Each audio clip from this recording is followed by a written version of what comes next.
I'm with my wife and my daughter and like all her friends, and people are taking pictures with me. They're coming up and taking pictures with me, and one of the dudes like kind of is like goes, who the f- is he?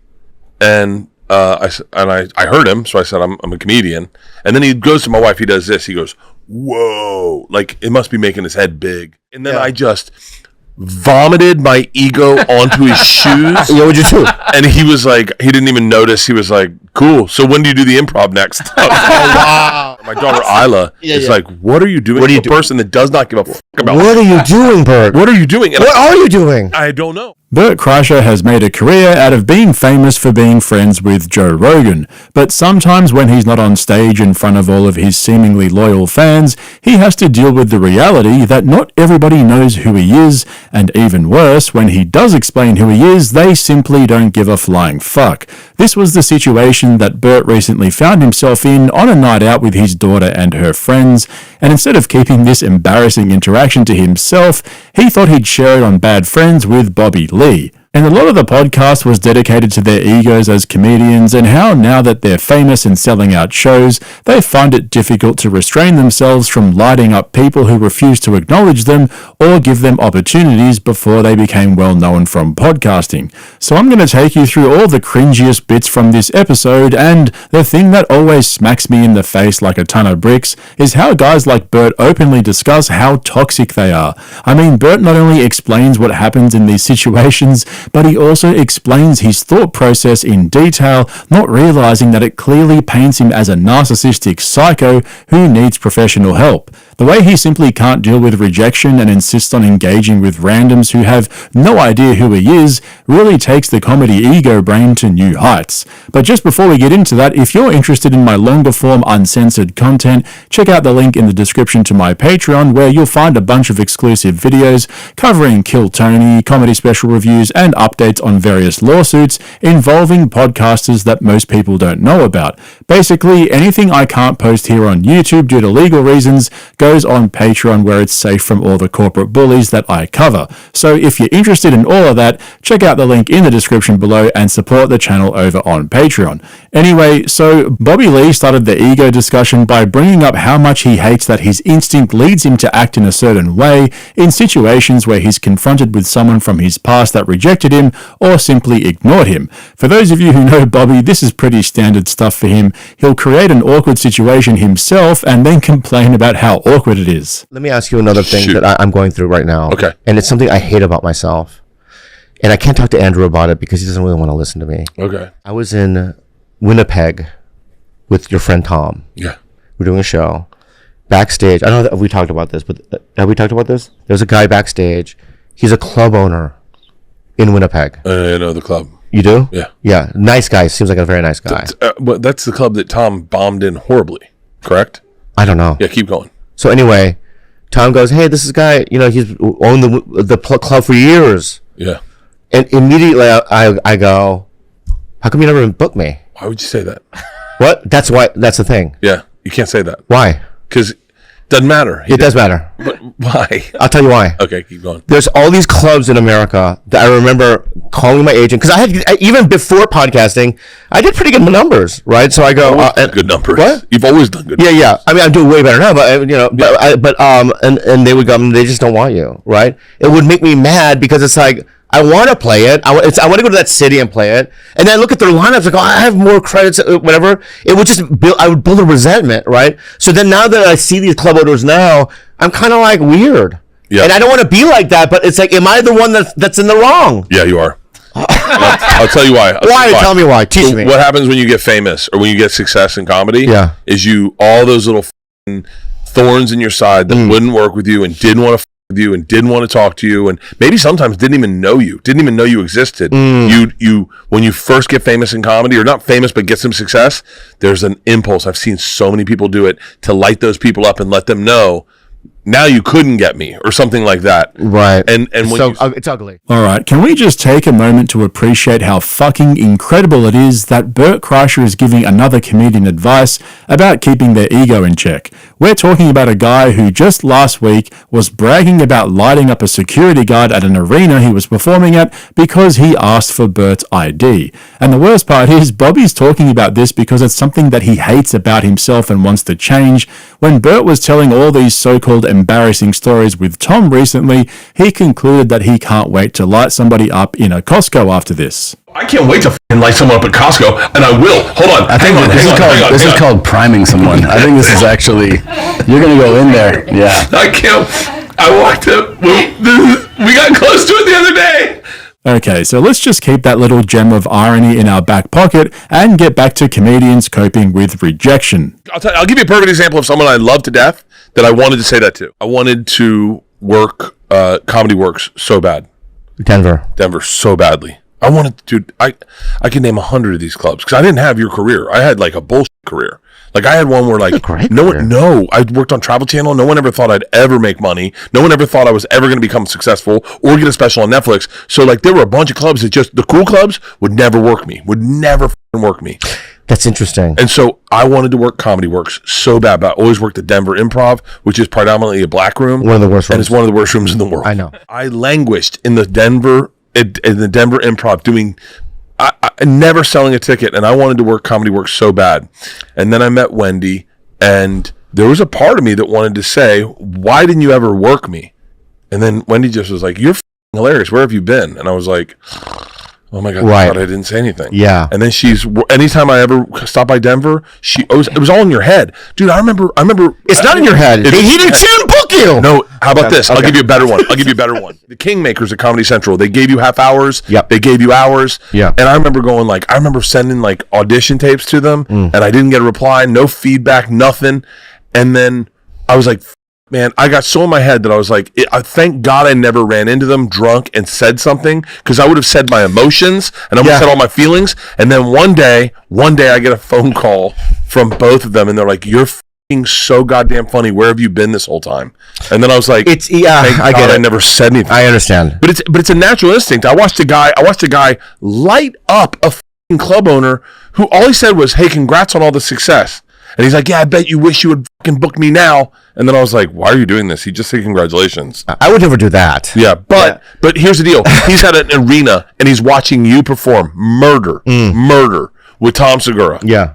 He knows how big your podcast is. Yeah. Is it just me, or does every single one of Bert's stories sound like complete bullshit? Like the way he says, then they called me up and said, oh my God, you're so fucking funny. Where have you been? Do people really talk like that? I don't know. But did you hear at the end there how Bert slipped out? He knows how big your podcast is. See, that's really the elephant in the room for most of these guys. That's the only reason why they still turn up to do their podcasts and recycle the guests around and go on each other's podcast and tell the same stories over and over and over again. Just in this episode alone, Bert brought up his body count again after discussing it with Young Gravy recently on Two Bears. Then he brought up Ben Affleck just so he could pronounce his name wrong, cause comedian, followed by the story yet again about how he was invited to the Republican National Convention, but his wife Leanne wouldn't let him go because she knew he'd get drunk and make a fool of himself. And somehow he repeats all of that shit as if it's something to be proud of. I mean, apart from Joe Rogan, do you really believe that these guys keep putting out episodes because they enjoy podcasting? They clearly fucking hate it. Tom Segura looks borderline suicidal on every podcast he's on these days, and Bert can't seem to understand that he's gone from an affable Kool-Aid drinking teddy bear to a full-blown lolcow. Anyway, so after the comedy club rejection cope came to an end, Bobby and Bert started comparing themselves to Santino and Tom, explaining in detail just how much more toxic they are compared to their co-hosts. You know, and I only bring this up. Listen, I'm only like this with certain clubs, and you're right, I want to change. And so, and obviously in show business, of course, they're like directors, like, where have you been? I've been in town for 30 years. Yeah. And I'm on their radar now, right? So that's why they say it, and I understand it. Yeah. And I'm blessed. But it's like, the only reason why I brought it up is because it is an ugly side of myself that makes me feel uncomfortable and makes me go, wow, I wish I could just not be like that. Do you know who doesn't say it? Who? Santino and Tom. Do you know who says it? Right. Me and you. Yeah. We're better people. But you got. Are we better? Let's be honest. I would rather be Us. me than Tom. I'd rather be me than Andrew. Yeah. I think that's the truth. Can you imagine being Andrew? Can you imagine being Tom? Can you imagine being Tom where everything's got to be like this? Yeah. Yeah. I know. Yeah. Hey, this vodka is great. Mm-hmm. Yeah. yeah. Hey, this is a really cool car. When did you get it? Shipped it over from Germany like a week ago. Yeah, it's nice. Yeah.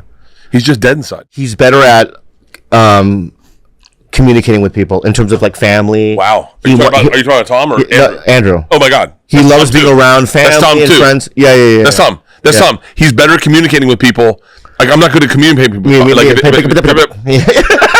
Yeah. If I get a text, I go, I just don't reply.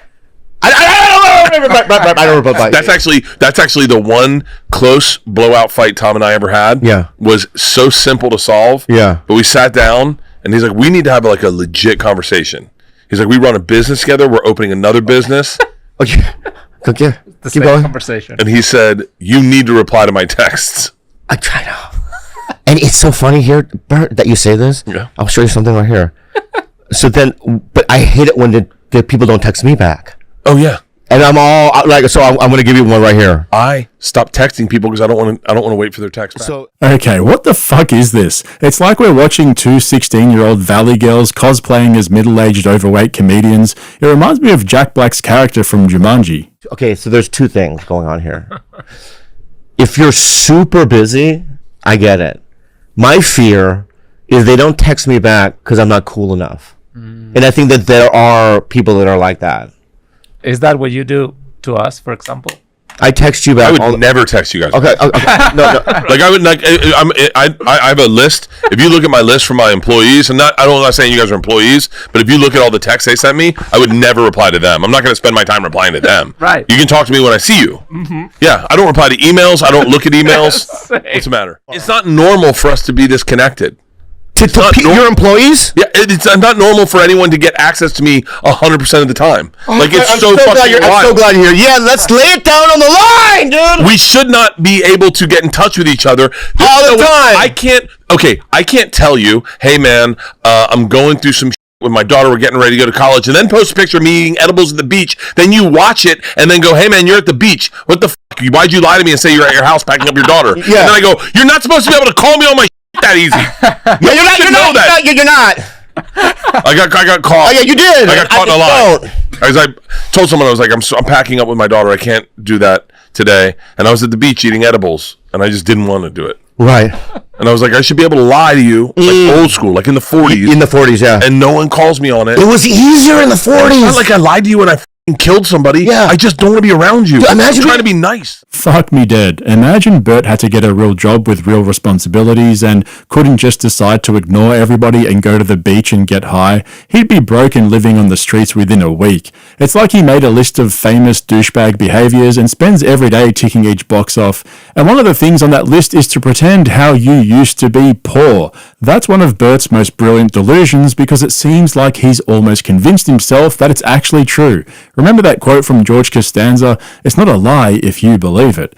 Bert likes to conveniently forget that his father was a high-profile lawyer with his own firm who could afford to send Bert to college for 7 years. I mean, they even made a fucking movie about it. But we shouldn't let the truth get in the way of a good story, huh? And so for me, my ego is that I've just I don't know. I think I was broke for so long that all those stuff I was telling you about what young comics do when they first get famous. I was guilty of some of those things. Not all the time, but I definitely was guilty of them. The other day we're at Night of Destruction. It's a demolition derby in Irwindale. I'm with my wife and my daughter and like all her friends, and people are taking pictures with me. They're coming up and taking pictures with me, and one of the dudes like kind of is like goes, who the f- is he? And I heard him, so I said, I'm a comedian. And then he goes to my wife, he does this, he goes, whoa, like it must be making his head big. And it was like a weird thing, but it struck me wrong, right? Mm-hmm. And then he said, so where do you do stand-up? And I said, just anywhere, really. And then he goes, you do the improv? and this is what's crazy, and Isla called me on it. I said, yeah, I used to. Yeah. I still do though. I mean, like if I You still do? I lied. I've seen I you lied. there. Yeah, I do it. I've seen you there. Yeah, I know. Yeah. And I said I used to, and he goes, "Oh, have you ever done it in a while?" And I said, "Well," and then I start getting into this dialogue. It's an inner dialogue with me to this guy, and I go, I'm off tour right now. I'm taking 9 months off, and I've been on tour for the past 7 years, and I just got done this arena tour. My daughter Isla is like, "What are you doing?" What are you a person that does not give a fuck about? What are you doing, Bert? What are you doing? And what are you doing? I don't know. And I was like, because he did the thing though. Whoa, like he must have a big head. And I was like, bitch, I'm watching you. Like I'm right here. What do you mean? Yeah. He's like, everyone's taking pictures with you, and he looks at my wife. Whoa. And I was like, what the? And then I just vomited my ego onto his shoes. Yeah, what'd you do? And he was like, he didn't even notice. He was like, cool. So when do you do the improv next? Wow.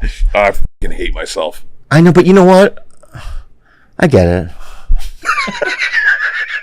That story is brilliant. Imagine how embarrassed his daughter was in front of her friends when her 51-year-old father had to explain to some random guy how famous he is, not to mention the fact that Bert was probably drunk at the time as well. We really need more video footage of this shit, but of course it didn't stop there. Once Bert gets going with these stories, he simply cannot stop. Here's the worst one. Yeah. When people go, so if you get recognized and then other people go, who are you?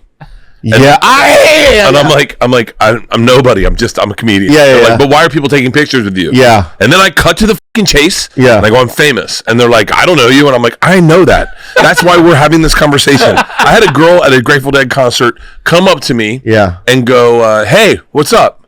I said, how you doing? And she goes, I know you. And I said, no, I don't think so. She goes, no, we went to high school together. And I went, no, I went to an all-boys Catholic high school in Tampa. I know we didn't go to high school together. And she's like, no, bullshit. You're not from Tampa. I know you. You're fucking with me. And I went, no, I'm famous. And she went, no, you're not. And I was like, and she goes, why would you say you're famous? I go, I'm so famous. You think we went to high school together. I don't know what the to tell you. And then her friend goes, who the do you think you are? Yeah. And I go, my name's Bert Kreischer. I'm a comedian. She knows who I am. She just can't place it right now. And I guarantee you in a couple minutes, you're going to know who I am because she knows who I am. And they go, fuck you. And they turn around. And then the girl in 2 minutes goes, you're the machine. And I went, yeah, I go, what? But I had to go through all this ego death to get to here. Why couldn't you at the very beginning be sweet and go, hey, I know you. And I go, no, you don't. And you go, okay, maybe I don't. And turn around. I'll tell you, I had a famous person do that to me one time. Yeah. Because that's the thing with famous people is you think you know them. I did it to Reese Witherspoon. Yeah. I thought I knew her. I was like, we grew up together. She was like, did you? No, but that's what happens. Oh, okay. When you, especially like someone like Reese Witherspoon who's so beautiful. Yeah. You just are drawn to her. Okay, first things first, nobody has ever said to Bert Kreischer, you're the machine. That is 100% completely made up. Secondly, Bert starts telling a story about how annoying it is when people recognize his face but don't know who he is exactly, and then he explains how he's done almost the exact same thing before to Reese Witherspoon. But just imagine having all that money, not having to clock in at a real job or have any real responsibilities, and still giving a fuck if people recognize you in public. And you could tell that even Bobby Lee thought Bert was being ridiculous. He ended up making up a story to sound like Bert, but couldn't go through with it and ended up bailing out. All right, keep going. You were saying. I don't even know. Okay. It's so embarrassing. I don't want to say it. You know. Say it. Well, That's all we do. I was at an event with this girl. I was sitting there at this event, and she was like, "What do you do?" I go, "Comedy." She goes, "Yeah, well, like what kind of?" I was saying, "Yeah, I'm killing it. I'm killing it." I said, "I'm doing really good." You know, every club I go to, I sell. Club, I said club. I said every club I go, I sell out, right? And she goes, "Oh, that's cool." I go, "Yeah, it's like cool. I get like a versus deal." I say, "Oh, Bobby! Oh, Bobby! Oh, Bobby! Yeah, I get a versus deal. Bobby!" Yeah, and she goes, "What's that?" I go, "Yeah." The club takes 40. I keep 60. I don't know. So whatever the thing is, this is the worst one I've heard. And I talked about it for about half an hour about myself. And I go, "What do you do?" She goes, "Oh, I'm not really. My dad's a comic." I go, "Who's your dad?" She goes, "Ray Romano." That's the best one. I completely made that story up. Oh, are you serious? Yeah. I didn't know my head. I didn't know what else because I didn't have a story. You're pretty good though. That's good. That was really good. That was really good. Yeah. You should make up more stories. I do.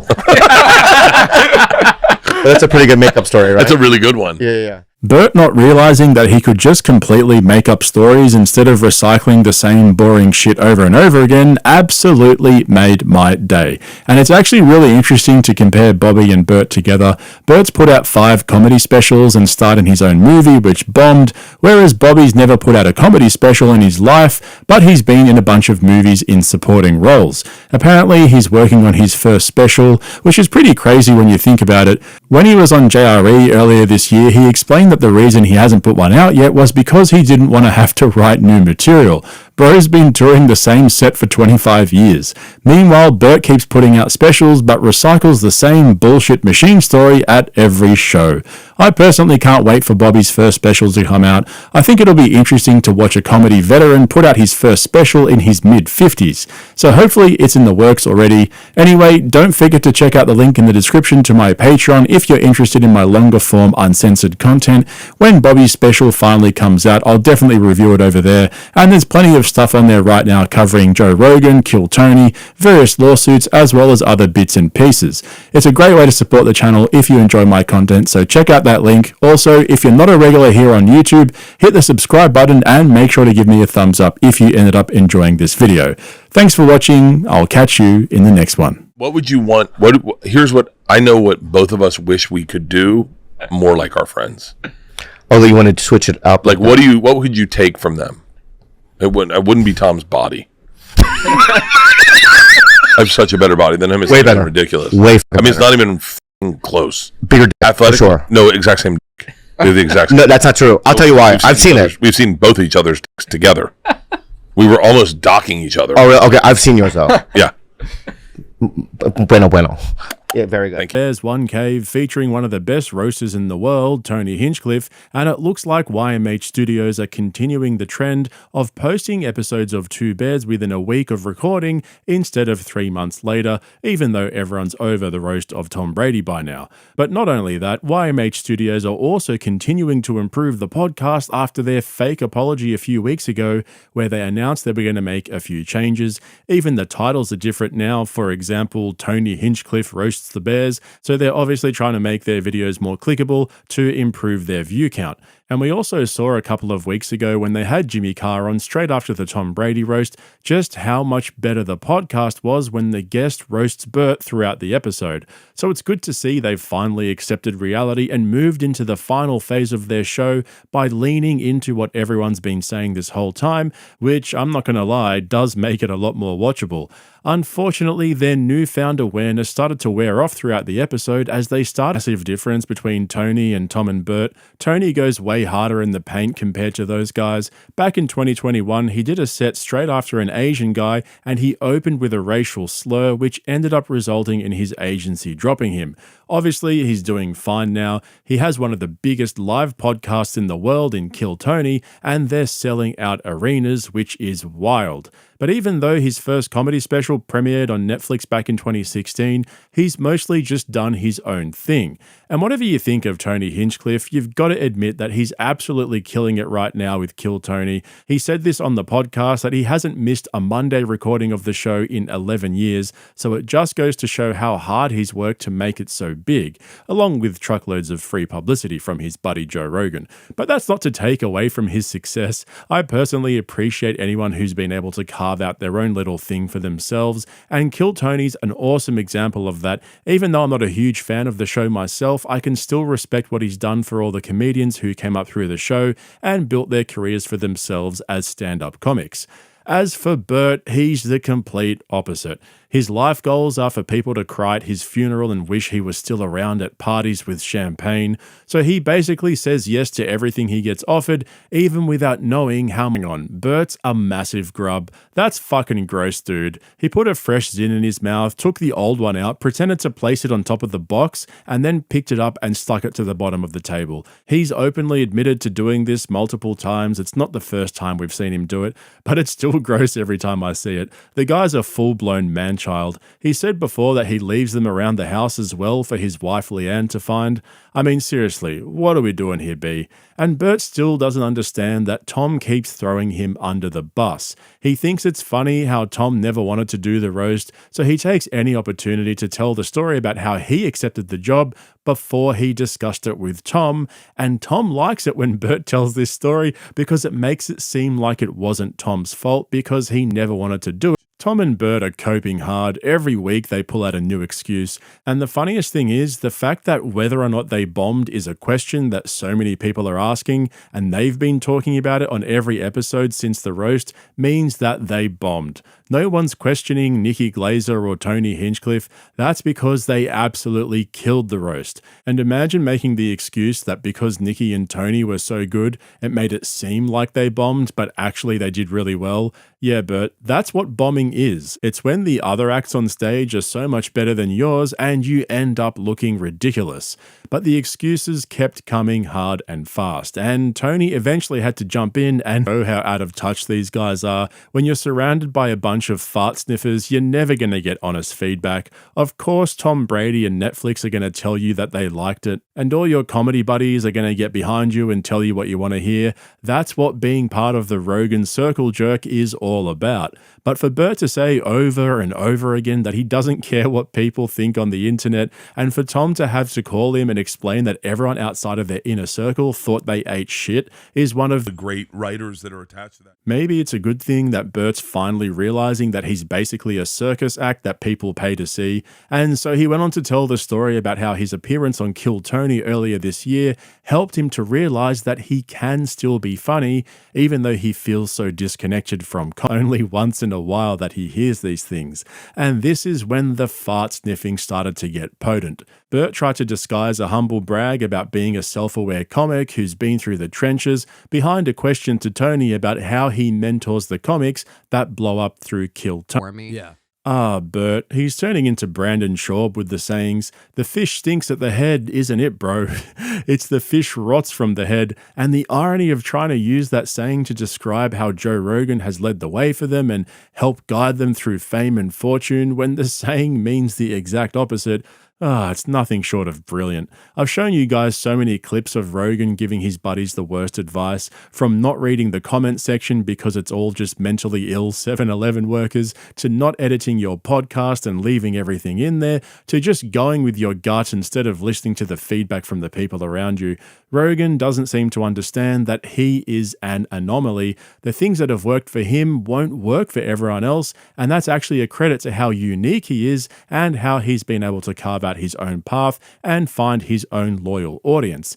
Not everyone can do that because there's only one Joe Rogan. And again, the irony of that conversation is almost mind-blowing. Just 5 minutes earlier, Bert was saying how he doesn't care about what the internet thinks of his comedy and his roast of Tom Brady. Him and his friends thought it was funny, therefore it was a success, even though most of the people watching thought that they bombed. That is straight out of the Rogan playbook. I mean, 2 weeks ago they did a fake apology and said they were making a bunch of changes due to the backlash they've been receiving. They said they've listened. They said they've heard us.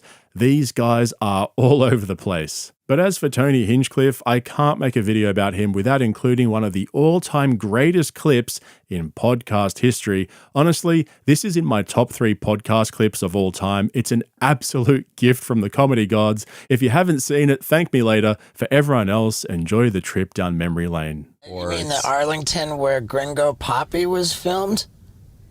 Wait, is that where that was filmed? Is it? The Dallas Improv, Arlington? I think so, yeah. That's where Gringo Poppy was filmed. Oh, no. Dude, tough act to follow.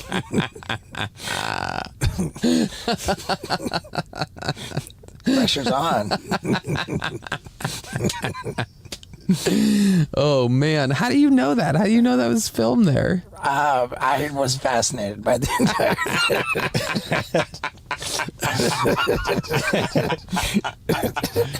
I even know where the construction paper came from.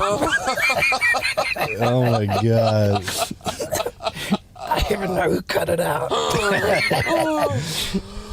Oh my god, that's so funny. Yeah, we all are. We're all very fascinated about it. It was fascinating. Yeah, 35 minutes. 25. Was it really? It was 25. Oh, my goodness. Yeah. Oh, it's interesting. It's like death by 1,000 self-inflicted paper cuts or something like that. Yeah, it's pretty. Can I tell you guys a story? Okay, last night, I'm doing a show here, okay? And I was talking about the Epstein thing. And two people, a couple, just get up and they fucking leave. They did the exact right thing. They felt uncomfortable. They felt, wildly miserable. And they were in an awful situation. And then they just got up and left, right? Now, the tricky thing about being on an island,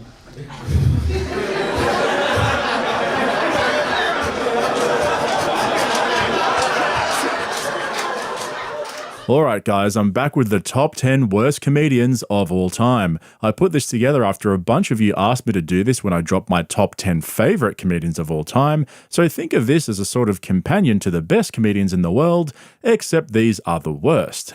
And boy was making this video fun. I thought the top 10 best was difficult to do because there were just so many worthy comedians who deserved to be on that list, but this one was even harder. And I just want to clarify up front, all the people on this list were at one time very successful, very wealthy, and celebrated comedians. So this list isn't to trash on sort of up-and-coming comics who are still finding their way. I made sure to only include comedians who reached the top of the mountain. Well, maybe not all of them, but if you're a comedy fan, you should recognize most of the hacks on this list. Some of them had their own TV shows, a few of them made it big in Hollywood, but a common theme for most of them is that they suffered from a massive downfall, and a couple of them are going through their downfall right. They call you, yeah, you're a douche trough. You're a trough of douche. Just keep going back and forth. Oh yeah, you're a douche silo, sucker. And he calls me, you're a f***ing douche space shuttle. No, that doesn't even count, dude. I'm talking about containers. I am not a douche space shuttle. You know, it occurred to me when I was watching some of his clips that he's basically a good-looking, hard-working version of Bert Kreischer, and despite the fact that he just wasn't funny, Dane Cook really was a pioneer of social media way before everybody else caught on. For my regulars watching, you all know about the Rogan bump and the Rogan effect, where a comedian will go on JRE a few times and boom, they're a certified touring comedian with their own podcast, line of merch, Patreon, etc., etc. But Dane Cook did all of that by himself, and look, credit to him, he really worked it out early on. He was the first comedian to really understand the power of the internet way back when MySpace was a thing in the early 2000s. Years sharing clips of his stand-up on MySpace, responding to comments and messages individually, and he amassed a massive following in a very short space of time, to the point where he was starring in Hollywood movies alongside Jessica Simpson, Jessica Alba, and Kate Hudson. Now, I think the real reason why comics go to Hollywood is because stand-up is considered to be a dark art. It's kind of like clowning around, whereas Hollywood is more mainstream and establishment comedy, so when a comedian moves into making movies, they feel like they've really made it, and not to mention all the fame and celebrity that comes with it. But the flip side is the stand-up comedy community generally sees this as selling out. How many times have we seen stand-ups go to Hollywood and then shortly after the claims start rolling in, they're not a real comic anymore, or they sold out to Hollywood? And when you combine that with the fact that Dane Cook just isn't really that funny, the pile-on got pretty bad. I mean, it got real bad. His half-brother, who served as his business manager until 2008, stole over $12 million from him. The brother and his wife were charged with embezzlement and larceny in 2010, and they pleaded guilty, which saw the brother sentenced to 6 years in prison, while the wife was sentenced to 3 years in prison. Okay, so, a quick version was I gone through, the death of both of my parents right around 05, 06, and then I go through this terrible situation with my brother. I had to put my brother in prison for, let's just say, bad management. Yeah, we didn't want to bring it up. Yeah, it's okay. I mean, if I bring it up, it means, I'm cool to talk about it kind of thing. Everything was coming, the period of cool down in a career, and that was at the end of it. And then I was also getting smashed by comics that now I can say at 50, what I probably couldn't say then without maybe looking bad, like a lot of jealousy, a lot of animosity that I, at a young age, was famous, hanging around with beautiful women, rich, and there was a lot of, and I learned years later, and I can actually confirm that a lot of these same people came to me years later and was like, I was just really like, it was frustrating. I wanted to have more of what you had. Anyway. I actually agree with him there because for a community who prides itself on speaking their minds and pushing the boundaries of free speech, they really can be a bunch of snowflakes. Dane Cook just got so rich and famous due to his hard work in promoting himself that so many of his peers hated him for that, except the part that he conveniently leaves out is that most of the problem was just he wasn't funny. A quick side note though, I didn't actually know this until I researched for this video. Dane Cook was the one who coined the Karen meme. True story. And he also met his now wife when she was 18 and he was 44. Yeah, some people think that's a little bit creepy.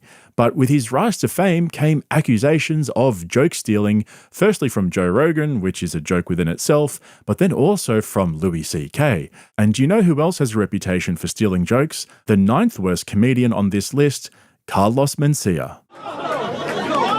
I'm somebody important enough that he had to end the show by saying Carlos Mencia. That's who I am. You don't know how difficult it is for comics. You don't know that nobody supports comics. You don't know that nobody... So when it comes to accusations of joke stealing, Carlos Mencia is one of the most commonly cited examples. Like most of the hacks on this list, he started out as a stand-up comic and made his way over to television, and he even appeared in a Super Bowl ad for Bud Light. Wow, how appropriate. Carlos also owned a bunch of restaurants which have subsequently gone broke. But in terms of his stand-up style, he is known for pushing jokes about race relations, being of Honduran American descent himself, and that's one of the main features of comedians that I really dislike, which is going to come up time and time again in this video. They rely too heavily on aspects of their personal identity to make jokes. Unfortunately though, the accusations of joke stealing never went away, and Carlos Mencia has come to be known as one of the worst joke thieves of all time. If someone steals a riff from a song, that's in the news constantly. Motherfuckers steal and make it on HBO. They steal and put it on television. What are you saying? Listen, I know you're saying that you're acting like the little. No, you're not saying that. Yes. You're agreeing with me, motherfucker. I'm not agreeing with you. They don't even know what the I do. That was actually the last known public sighting of Carlos Mencia. He's been missing ever since. I'm just kidding. If only Joe Rogan kept calling out joke thieves, I think some of his buddies might find themselves in hot water. But what made Mencia's situation so bad is that he never really opened up to his mistakes, and the situation got so out of hand that his reputation was almost completely destroyed. Well, I'll just do some of my material and then it'll be the same. You know, so I'll just talk about myself. What has he ever stolen from you? I used to do this bit about how I was so small that my dad would have to get on my shoulders to get on a ride at Disneyland. Right. Then he did a bit, literally, but this is I can't do it. But where's this going? Who cares? What the? It's reality. Anyway, it's good to see you. Don't be a fucking This is the reason why comedians get away with stealing. Because comedians like you are afraid of confrontation. So how are you feeling now with all the controversy that happened a decade ago? I mean, what's going on now? 14 years ago now. 14 years ago, yeah. See, dude, back in those days, well, first of all, you know what, dude? Everything, it hit me when I watched that episode of the Comedy Store. Yeah, the Showtime thing. Yeah, it hit me because you texted me. I realized, like, my absence from the internet in all those years allowed a narrative to be created that will never change, no matter what I do, no matter what I say, no matter how I come about it, no matter what my perspective is. It just is the way it is. Like, there's nothing I could do about it. Yeah, he really mishandled that whole situation. I think he thought it would just go away if he ignored it, but the reality is, in the absence of any explanation or any real display of remorse for his reactions, he became known as the joke thief. And even after all these years, when he was given an opportunity to respond, clear the air, and, tell his side of the story, he ended up just making more excuses and failing to take responsibility. I think it's worth acknowledging, though, it's actually not that hard to accidentally steal someone else's material. Obviously, comedians get inspiration from all sorts of different places, and it can be hard to remember if something occurred to you or you just heard it from someone else's routine. And sometimes in the moment, you might be having a bad set, so you remember a funny bit you heard once and you try to riff with it. You know, these things happen. But the problem is when a joke is so clearly stolen and you continue for years and years to refuse to acknowledge that you knowingly stole it, well, it just makes it impossible to come back from. I mean, I guarantee you that when this airs, you go on to the comments, people are going to say, why'd you put that stealing piece of on, all this kind of stuff, whatever it is. And no matter what I say, but why not, but Ned, why not do in the beginning just a blanket apology? But I wasn't, see, let me get this, understand what happened. Anytime, even to this day, bro. Yeah. Somebody says, you stole a joke. I go, okay, well, what joke was it? Not angry. Like, what joke, dude? I write a lot. You know this. I create a lot of material. A lot. You've seen me. You personally have seen me write 20 minutes of new shit on stage in one show. I have seen that, but I have also seen some of your act, you know what I mean, a little too close to things that have already been established, like the Bill Cosby bit. Yeah, I'd never seen that one. So I know, but I know my point though is that it's so similar, right? Yeah. Yeah, that why not just outwardly say, I apologize, and then we could just move on from it rather than you constantly defending. But it's not that I'm defending. See, again, it's not that I'm defending. Who do I apologize to? Why don't you start with the people who wrote the jokes you stole? I don't know, just a hot tip for you, buddy. But let's take a break from joke thieves and move into a style of comedy that really gets under my skin. Social justice comedy. And the trick here is to start out as a stand-up comic, but then once you get famous, turn into a full-blown political partisan hack. Coming in at number 8 on my list is Donald Trump's side piece, Rosie O'Donnell. I am a New Yorker, you can tell from my accent, can't you? Yeah. You can. I hate having a New York accent, because no matter how intelligent you are, if you have a New York accent, people think you're an idiot. I'm convinced that if Albert Einstein were from Brooklyn, New York, nobody ever would have listened to anything he had to say. Really, he would have been at that big science convention. They're going, all right, all right. Our last speaker tonight, Mr. Albert Einstein from Brooklyn, New York. Yeah, thanks a lot. Is it my turn already? Jeez, my goddamn butt's falling asleep on his chair. You know? All right, first of all, I'd like to thank the other speakers tonight. Let me think, who do we have? We had that, Fig Newton, or whatever the heck that guy's name was. Unbelievable, blew me away with that stuff. I hope he's hanging at the bar, maybe have a beer with me after this gig, whatever. So Rosie O'Donnell started out in comedy clubs in the early 80s before she broke into TV sitcoms and eventually got her own show in the 90s called The Rosie O'Donnell Show. And it was at this point that she started being open and honest about her political views, setting her up nicely to co-host The View in 2006, which ended a year later when contract negotiations broke down. But after going into other talk show formats, she found herself back at the desk, returning to The View in 2014, only to part ways yet again only a year later due to her poor health. But apart from being an unfunny hack of a comedian, she was also very critical of the Bush administration and the Iraq War, and when Donald Trump ventured into politics, Rosie found herself in his crosshairs. You've called women you don't like fat pigs, dogs, slobs, and disgusting animals. Your Twitter account... Only Rosie O'Donnell. No, it wasn't. Your Twitter account...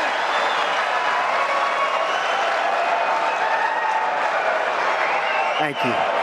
For the record, it was well beyond Rosie O'Donnell. Yes, I'm sure it was. Oh man, that thank you gets me every time. Just as a side note, Shane Gillis has completely ruined Donald Trump for me. I can't watch a Donald Trump clip without thinking of Shane Gillis and his Trump impression. It's almost like Trump is now doing an impression of Shane Gillis. Oh, it's so good. But Trump's feud with Rosie got so bad that she ended up dedicating herself to bringing the man down. And whatever you think about her politics, you've got to admit, this was so much fun to watch. Rosie O'Donnell, thank you for being on Cuomo Primetime.